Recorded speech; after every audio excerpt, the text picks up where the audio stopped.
Are you planning on Pentecost? Jesus did. When he resurrected from the dead and walked among men for 40 days, he instructed them to wait another 10 for his promised Holy Spirit, who would teach, comfort, and empower them.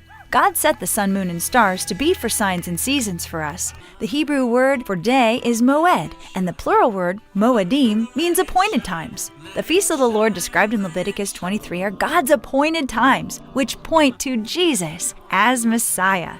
Let's plan on meeting to worship our Messiah as one body in Peoria on His appointed times. The next family gathering is Pentecost at Tower Park in Peoria Heights on Pentecost Sunday, May 20th at 6 p.m. Bring your family or small group with lawn chairs or blankets to sing and intercede for our city and the world. With scriptures, shofars, and tallits, let's worship the Lord on Pentecost, His feast. For more information, visit Feast of the Lord Peoria on Facebook.